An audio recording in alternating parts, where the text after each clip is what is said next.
12 जनवरी स्वामी विवेकानंद जी का जन्म दिवस, जिसे हम राष्ट्रीय युवा दिवस के रूप में मनाते हैं। देशवासियों को राष्ट्रीय युवा दिवस की ढेरों बधाइयां। युवा सन्यासी ने दिया तूफानी संदेश, करो तन शक्तिशाली, भरो मन में साहस, करुणामय हृदय से जगाओ आध्यात्मिक ओजस। जिस सत्कार्य से चित हो शांत, करो अपनी ऊर्जा का वहां निवेश। उनके सुविचारों का कर आचरण, चलो मनाएं राष्ट्रीय युवा दिवस। भारत माँ के इस सपूत ने पाश्चात्य देशों में खोए हुए माँ भारती के आत्मसम्मान, गौरव, ध्येय को पुनः प्राप्त करने हेतु युवा भारत से आह्वान किया, उठो, जागो और लक्ष्य प्राप्ति तक रुको मत। जी हाँ, इस अनमोल मंत्र को देने वाले स्वामी विवेकानंद जी का जन्म कोलकाता के विश्वनाथ जी दत्त और भुवनेश्वरी दत्त के यहाँ हुआ।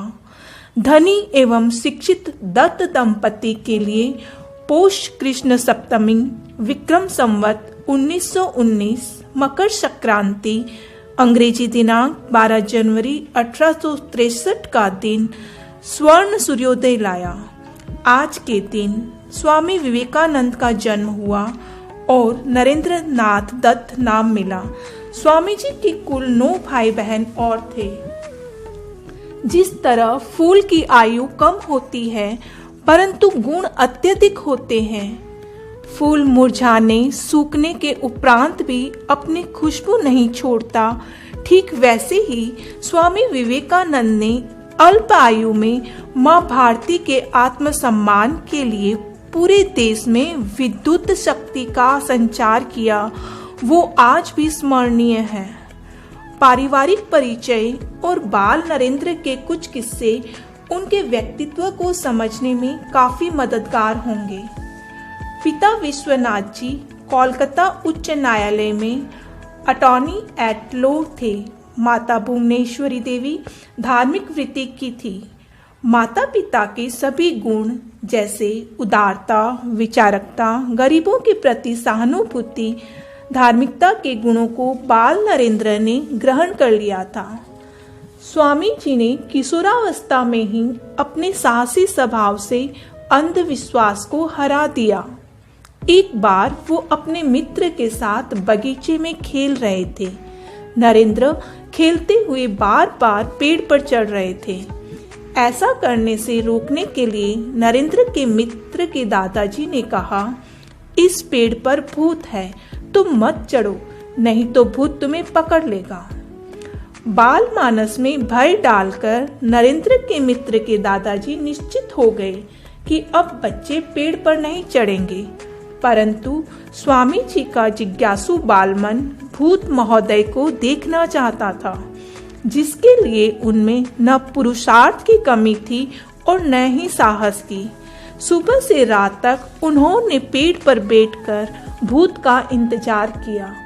जब वहां कोई नहीं आया तब उन्होंने अपने मित्र को बड़े विश्वास के साथ कहा, भूत नहीं होते हैं। इस तरह उन्होंने एक अंधविश्वास को तोड़ दिया। पुरुषार्थ किए बिना, साहस के अभाव में किसी भी बात का बिना पुष्टि किए ग्रहण करना अंधविश्वास होता है और अपने संपर्क में आने वाले हर व्यक्ति को इस अंधविश्वास से उजागर वो करते थे।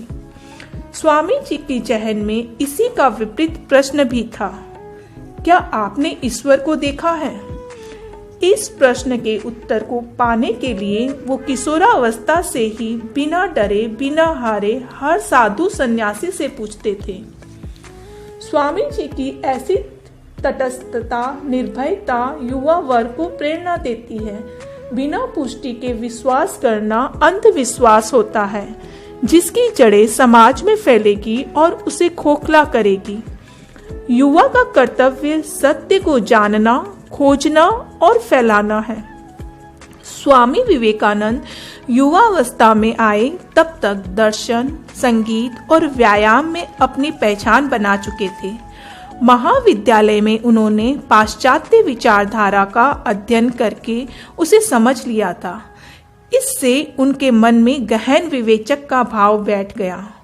जहां एक तरफ उनमें जन्म से ही अध्यात्म की प्रवृत्ति और प्राचीन धार्मिक परंपराओं एवं विश्वासों के प्रति मान था, तो दूसरी ओर तार्किक स्वभाव के साथ साथ कुशाग्र प्रतिभा भी थी। स्वामी जी के मन में संघर्ष होने लगा। तब उन्होंने तत्कालीन सामाजिक धार्मिक आंदोलन ब्रह्म समाज में अपने प्रश्नों को जानने का प्रयास किया। ब्रह्म समाज मूर्ति पूजा को नकारता था, वह निराकार ब्रह्म को मानता था। इस दुर्गम मोड़ पर उनके चचेरे भाई रामचंद्र दत्त ने उन्हें दक्षिणेश्वर में रहने वाली महान आत्मा श्री रामकृष्ण परमहंस से भेंट करने के लिए प्रोत्साहित किया। सन 1881 में गुरु शिष्य की दुर्लभ जोड़ी का मिलन हुआ, जिसे दो महान आत्माओं की महान भेंट भी कह सकते हैं। नरेंद्र नाथ ने स्वामी जी श्री रामकृष्ण परमहंस से भी वही सवाल पूछा जो हर साधु सन्यासी से पूछते आ रहे थे। महाराज, क्या आपने ईश्वर को देखा है? जिसके प्रत्युत्तर में श्री रामकृष्ण ने कहा, हाँ, मैंने उन्हें वैसे ही देखा है जैसे मैं यहाँ तुम्हें देख रहा हूँ, बल्कि और भी अधिक तीव्रता से देखा है।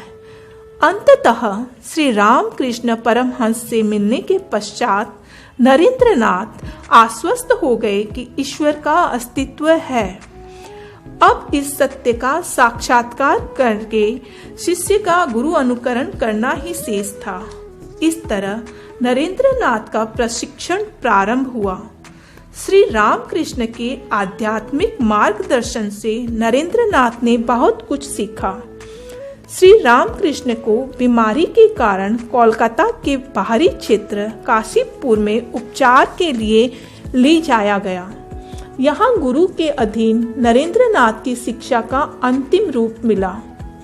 अगस्त 1886 में श्री रामकृष्ण का देहावसान हो जाने के बाद वराहनगर के एक पुराने खंडर में रामकृष्ण मठ की नींव रखी गई। देशाटन के काल में नरेंद्र नाथ ने भारत की दशा का सभी तरह से प्रत्यक्ष अनुभव किया। भारत का पुनरुत्थान हेतु ध्यान किया।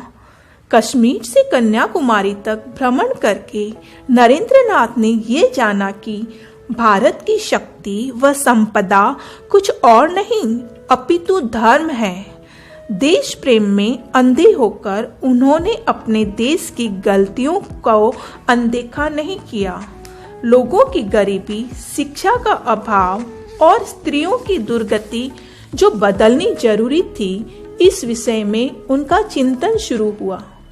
कैसे भारत का पुनरुत्थान हो सकता है, वे इसके लिए क्या कर सकते हैं? अब इन प्रश्नों के उत्तर उनका लक्ष्य बन गया। नरेंद्र नाथ की यात्रा का अंतिम चरण कन्याकुमारी था। कन्याकुमारी मंदिर में मां कन्याकुमारी को अश्रु भरी आंखों से भाव विभोर होकर साष्टांग दंडवत किया। देश के करोड़ों देशवासियों के दुख से व्यथित हृदय लेकर वे उस विराट समुद्र की लहरों को चीरकर दक्षिण सागर तट से कुछ दूर स्थित शिला पर बैठकर पूरी रात गहरे ध्यान में मग्न हो गए। ये ध्यान 3 दिन व 3 रात तक चला।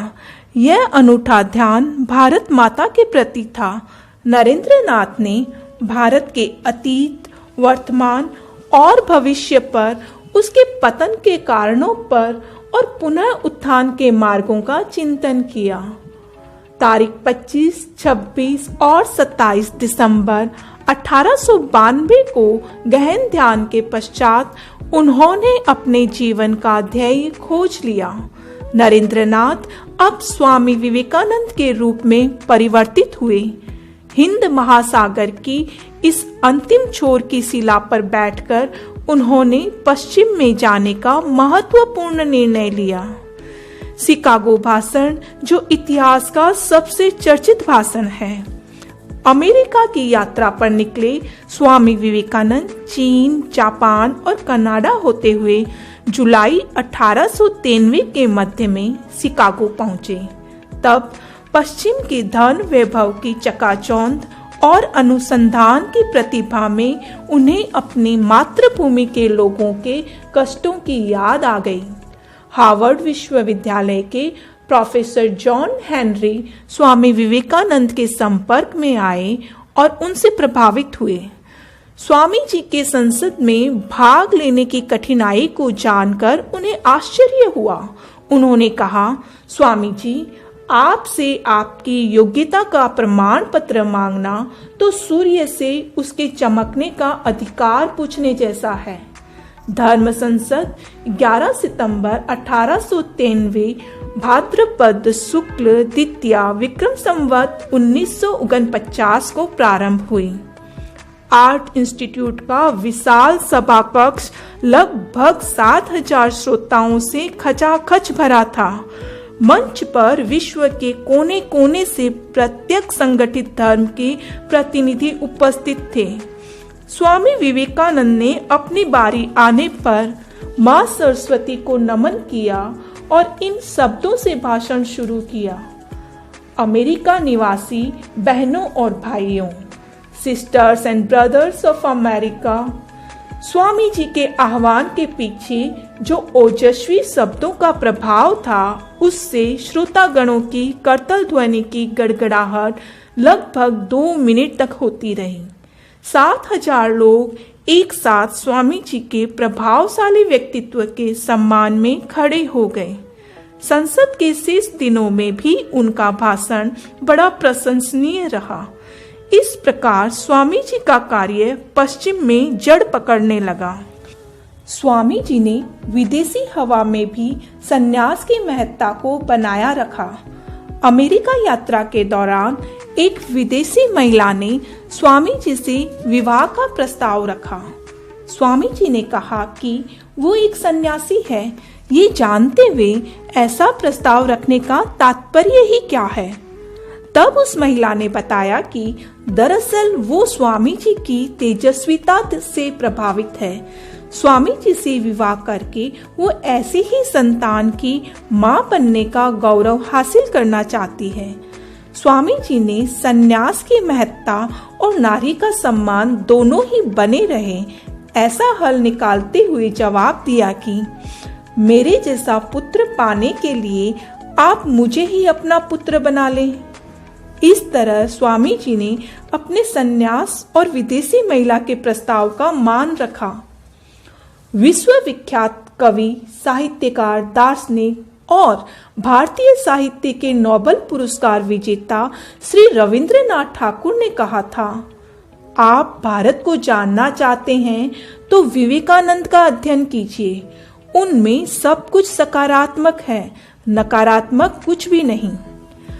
आज देश को स्वामी जी जैसे निर्भयी सेवाभावी युवाओं ने काफी संभाला।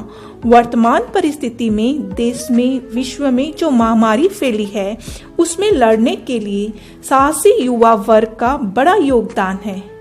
एक तरफ डॉक्टर, नर्स, सफाई कर्मचारी अपना फर्ज निभा रहे हैं, वहीं दूसरी तरफ देश का युवा वर्ग स्वामी जी जैसे सपूतों से ग्रहण किए हुए संस्कारों से सेवा भाव को सजीव रख रहा है।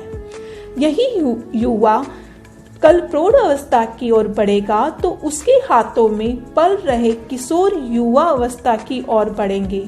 पीढ़ी दर पीढ़ी इन संस्कारों की धरोहर को सौंपते हुए हम भारत माँ को आध्यात्मिकता और स्वावलंबन के आभूषणों से सुशोभित रख सकेंगे। राष्ट्रीय युवा दिवस जैसे राष्ट्रीय पर्व मनाने में हमें गर्व है। जय हिंद।